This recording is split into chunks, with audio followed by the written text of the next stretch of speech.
everyone, and welcome back. Have you ever wondered why we depict ghosts the way that we do in popular culture? How did we get to that point, and why is the Victorian era shorthand for all things haunted? Well, it turns out that answer is kind of one and the same. And if, like me, you've always wanted to be able to dress in an everyday way, but a little bit more like a Victorian ghost, then this is the perfect video for you. I've always wanted to understand the history behind the visualization of ghosts, because I know that they've changed throughout time in their depictions, but why is that? How have they looked in different time periods? And why did we settle on the version that we have now? Thankfully for me and for you, I recently came across this book called The Ghost, A Cultural History by Susan Owens, and it goes into depth about how our version of what a ghost is and what it looks like has changed through time. For the medieval period up through almost the 18th century, the European standard of a ghost seems to be based off of how they were burying their dead. So they were usually going to put them into a burial shroud rather than regular clothing, which means that they're wrapped in a white sheet, and this is tied at the top and at the foot.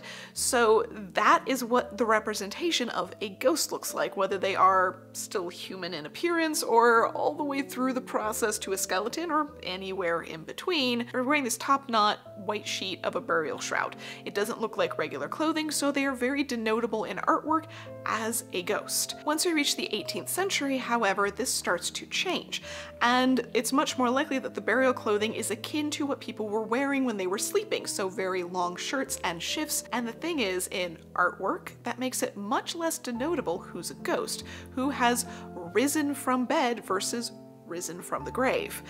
And they needed to figure out a new way of shorthanding the fact that this person that they are depicting, and needs to look like the person that they are depicting, is a ghost. So quite a few ideas were tried out, some of which were things like having the figure rise out of the ground or out of the wall, or they might be floating on top of or surrounded by a cloud or a vapor or a mist of sorts. And now, if you aren't able to render the person with a large quantity of clouds, you might instead choose to wrap them in voluminous fabrics. They go back to the classical styles for inspiration for this and render the person with yards and yards of white fabrics loosely draped around their body. This is where we get one of our early versions of ghosts from, because that white fabric draped all over develops into that more cartoon style of ghost that we're used to today, just draped in a white sheet. So between the burial shroud and the 18th century drapery, we have that version of the ghost that we are familiar with in different formats. But what about the transparent ghost, the one that floats at the end of a candlelit hallway? Well, that comes in the 19th century, and it's due to technological changes. So as of the 17th century, there are magic lantern shows, and they're pretty rudimentary forms of projection using light and shadow. But as you reach the end of the 18th century, the Phantasmagoria show is introduced, and it makes it to London at the beginning portion of the 19th century, and it is a much more advanced and complex storytelling version of these lantern shows. So the projections very often include a lot of content that is ghostly in nature, and ghost stories are of course a really popular genre and have been as far back as we can tell in human history, so that is one of the major content styles that they depend on. So skeletons and ghosts are depicted in a projected format that is a little bit transparent. Add in the fact that when photography really becomes popular in the mid-19th century, one of the methods that they find out pretty quickly that they can do is to impart a ghost in the frame. And that's because the picture exposure takes a very long time, and so you're going to be sitting there for quite a few seconds, and if you move in the middle of it, in fact, if you leave the frame entirely, you're left with a ghost of an image. And this style of photography becomes very popular. It's really quite novel and fun. Add in the fact that the Victorians, quite frankly, are more than a little bit obsessed with death and what comes afterwards. There are so many different types of art and illustration that include these haunting situations. They love to write haunted Gothic novels. That's when we come out with science fiction and horror and so many different types of literature that people just absolutely adore that fit right into the genre. Even penny dreadfuls and other short stories like that were easily available in all sorts of newspapers and magazines for people to read about ghosts and hauntings, to read about murders and mysteries, to read about all sorts of Gothic drama. They were absolutely obsessed with so many of these things far and wide, and that is why we still associate them with murder and mystery and strange things that go bump in the night today. Now, fortunately, if you are someone who absolutely loves murder and mysteries, then you are going to love the sponsor for today's video, June's Journey. Set in the gorgeous 1920s, June's Journey is a free-to-download hidden object mobile game that takes you along through the most beautifully illustrated scenes, finding objects and clues in order to help June solve the mysteries that she comes across, as well as getting to know her friends and family and their very intriguing backstories. On top of the amazing storyline and all sorts of added challenges and backstories, you also get to collect objects to decorate your island with. So over time you collect different plants and buildings and decorations. New things come out every month, so you never run out of new ways to decorate the space. You get to design your own estates and cities. It's absolutely so much fun. I play it nearly every day, and I love recommending this game to people. If you want to download it, just click on the link below in the description or scan this QR code, which will take you directly to downloading it. Again, it is so much fun, so download the game and get to solving your own mysteries. Thanks again to June's Journey for sponsoring this week's video and allowing me to solve a mystery of my own, trying to figure out how to dress like a Victorian ghost, because all of this is wonderful and well that we know that the Victorians are the inspiration for so much of our haunted imagery. But how do we incorporate that into our daily lives? Because quite frankly, the Victorians are not well known for their really practical clothing. Instead, we're going to take a look not only at their clothing, but at their paintings, their images, how they portray these things, even things that they weren't intentionally portraying as haunted. Quite frankly, a lot of times they still feel that way to us today. So we're going to take a look at some artworks and some of the more stereotypical ghost styles that we can pick up in our own wardrobes. First off, looking through all these images, we want to see what they have in common. Obviously, color stands out really easily. While they do have a lot of both dark and light colors, they tend to stick to things that are a little bit more muted. They also like to group color families together, so you might see an image that is painted in entirely cool colors, blues and greens and grays, or entirely in warm tones, reds and browns. They tend to stick to that small color family rather than having a wide range of vivid or bright tones that are popping out against each other. So we want to keep things that we're dressing in a little bit toned down, perhaps.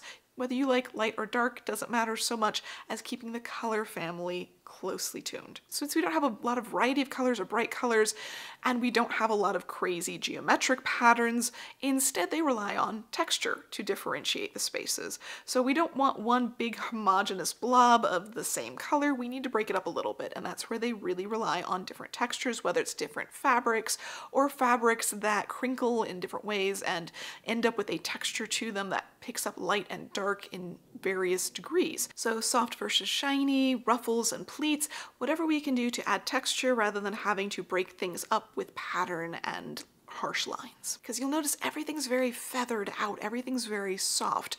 Even without the ethereal glow of an intentional ghost, a lot of these paintings are made out of very quick scratches more so than a very definitive figure. And this means that we're going to rely a lot on some softer textures and softer lines. We also see a play on weight here, whether something's very lightweight and looking like it nearly floats, or something that's very heavy and weighing the figure down and blending it into the surroundings, almost growing out of the floor like those early 18th century ghosts. And we're going to really think about weight when it comes to movement.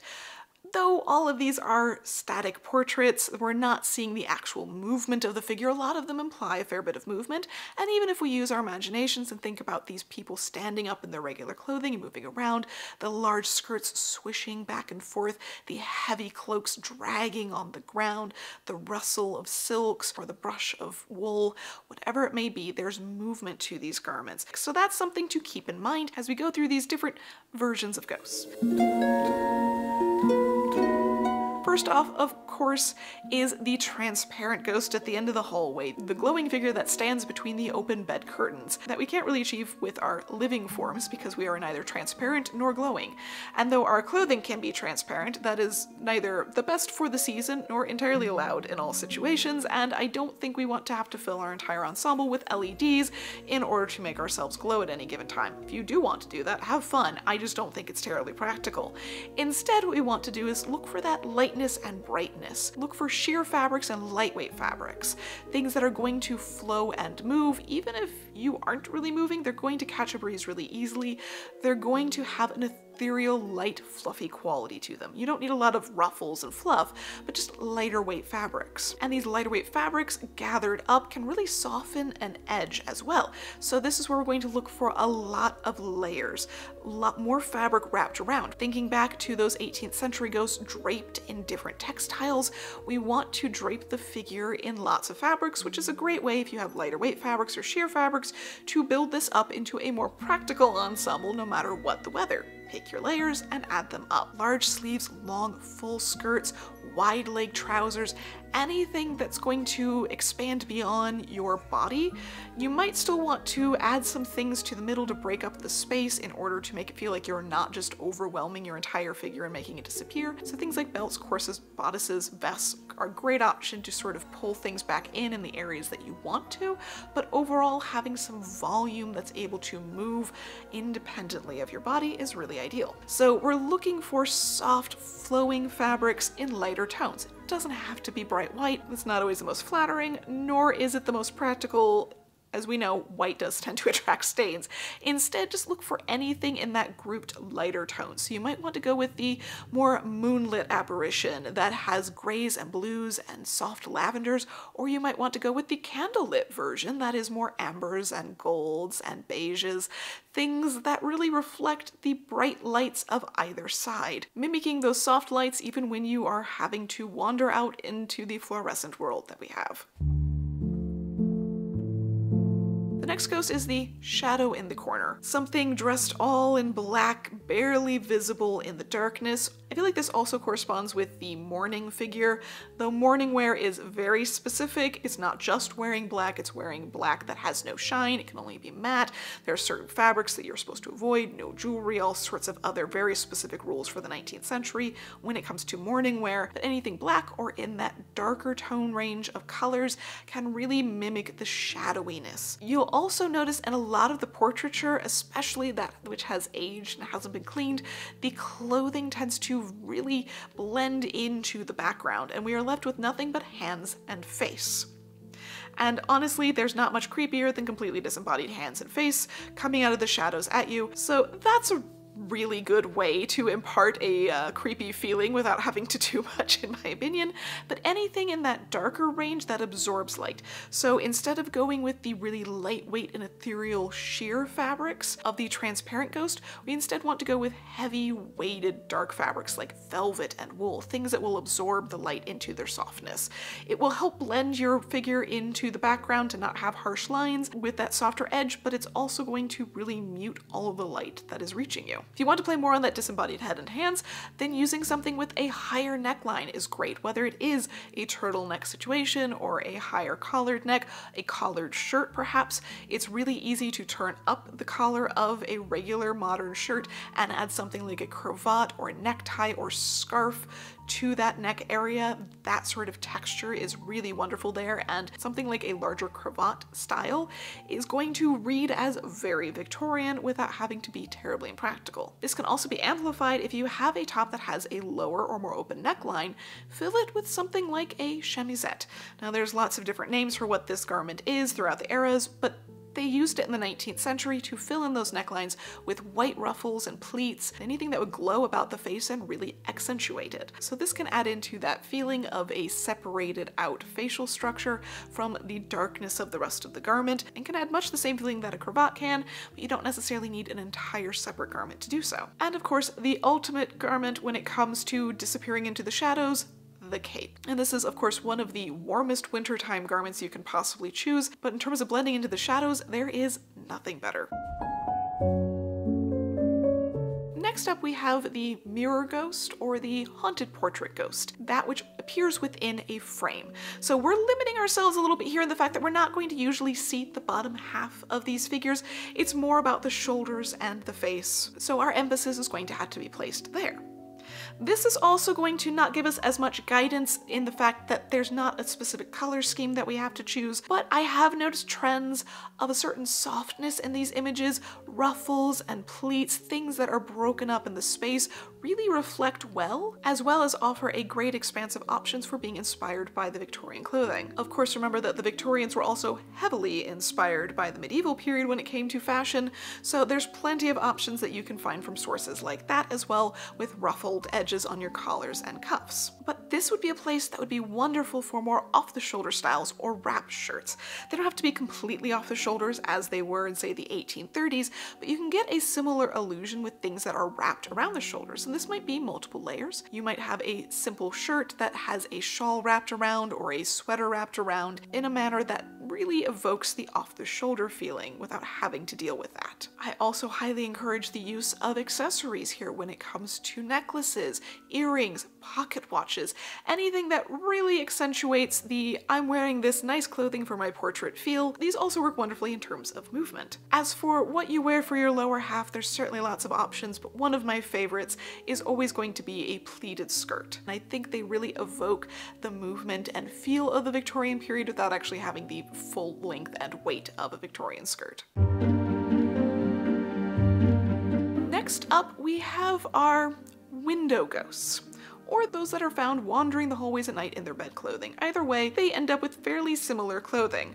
Whether it is literally just what they wore to bed, though that may not be the most practical versions of everyday clothing, or they perhaps threw on a robe before they started wandering, and often in these window portraits where they are languishing and staring out at sea or to the land, waiting for whatever unknown thing, they are wrapped in a robe-like garment. Now, a comparative image to this is of course the reading a book by candlelight, in my opinion, just because the same sort of situation applies. They have wrapped themselves in a robe and become one with the furniture to stare at something for hours. The window ghosts do much the same thing, blending in with the curtains or the room or the background, the furniture. They sort of become one with the interior decor of the space. Of course, there is a wide range of chemise and shirt-like garments available out there, but as I stated, they're not the most practical, so this is where lots of different types of robes or long coats really come into play. You can wrap dresses and wrap shirts around you, anything that is meant to feel a little bit more disheveled and casual. Shawls are another great option for this. Sweaters weren't really so much a thing in the 19th century outside of sports. However, I do think a good cobwebby sweater is absolutely perfect for this vibe because it does sort of resemble a shawl, and depending on how you wrap it and tie it, you can actually find a pretty shawl-like way of wearing some of these styles. Lastly, we have the windswept ghost. Now, they might be standing by the seaside, being blown in the wind. They might be standing in a field or in a forest, encountering rain or snow, but in general, they are swept away by the wind and the weather, perhaps a bit more bundled up against it, or letting themselves be exposed to the horrific weather and all of their anguish, whatever it may be. This is where you can incorporate a lot of really wonderful layers, and this is where I like to incorporate a lot of tailored pieces. Starting off with things like crumpled linen shirts, if you want something a little bit lighter weight, having that texture, that disheveled nature to it, that feeling of I cannot care enough to bother to iron my shirt is definitely present in this. Add in things like more tailored trousers and waistcoats if you want to, but you still are going to need some longer styles. This is where a long coat can come into play, long shawls and scarves, and a great way to elevate that longer coat in a modern style might be to add something like a velvet collar. It adds a great texture and detail. So we're going for a heavier feel, but we still want to incorporate that general movement. And quite frankly, you can take a fairly modern set of trousers and waistcoat and make it feel very Victorian by simply layering things up like a cravat, a scarf, a long coat, gloves, anything like that. So in general, it comes down to really playing off of accessories, texture, keeping the color families together, and remembering the fact that though we tend to think of the Victorians as perfect and pristinely fashioned, fashioned in potentially deeply uncomfortable clothing, they too went through an artistic phase and had plenty of crumpled, soft clothing to languish about the house in. That is the other side that we must not forget, because it is far more functional for today's world. So if you want to take some of these ideas and find options, I have links to a lot of companies that I love down below. They're going to be a little bit limited in the range of things you can find for price points, but honestly, once you start to look for these types of garments, you can find them in so many other places. If these companies don't work for you, they're just the ones that I personally can vouch for. So hopefully you too can find some inspiration for your own closet or for some new pieces, and happy haunting. And don't forget to download June's Journey to add a little bit of intrigue to your own life.